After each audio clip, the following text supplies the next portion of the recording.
Journalist says she unknowingly infected others with coronavirus at her mom's 90th birthday party. 2 died. Journalist Alice Stockton-Rossini hosted a 90th birthday for her mother last month in New Jersey. At the time, the radio host said she had no idea she'd been infected with coronavirus while covering an outbreak in New Rochelle, New York. Stockton-Rossini later tested positive for coronavirus and says she believes she infected people at the party on March 8. 2 people have died and 6 others have tested positive, all linked to the party, she said.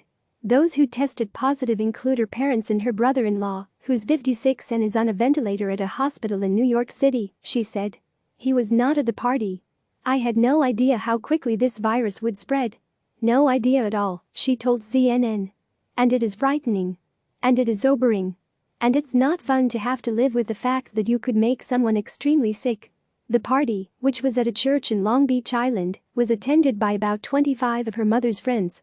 The day after the party, my mother got really sick, said Stockton-Rossini, a reporter for 710 WAR. And she didn't have symptoms that were like any other symptoms we had heard about. There was congestion. But she was throwing up. She had a really high fever. She was sick for several days. When her fever spiked to 102, they took her to the hospital, where she tested positive for coronavirus. All I can say is at that point, we did not know how quickly this virus spread, Stockton-Rossini said. Even reporters like myself were saying, more people die of the flu, it's not going to be much worse, and we quickly found out that it was a big deal. That it spreads very quickly. And that social distancing has proven to be the way to control it. Social gatherings had not been banned at that point, she said. Now she knows how crucial it is that people practice social distancing. If you don't want to social distance because it's making, your life miserable, think about the people that you don't realize might have a compromised immune system, she said. She urged people to be vigilant because not everyone has symptoms similar to those widely reported.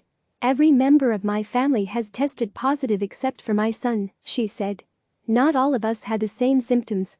They really have to test people that are having a variety of symptoms, not just the big 3.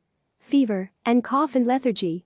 The U.S. has reported more than 245,500 cases, with over 6,000 deaths. More than 30 states in the District of Columbia have ordered their residents to stay at home. The nation's top infectious disease expert said Thursday he doesn't understand why every state hasn't issued stay-at-home orders as coronavirus cases surge across the U.S. Dr. Anthony Fauci said governors that have held out thus far really should reconsider, with the number of U.S. cases continuing to climb. Click subscribe to receive the latest news.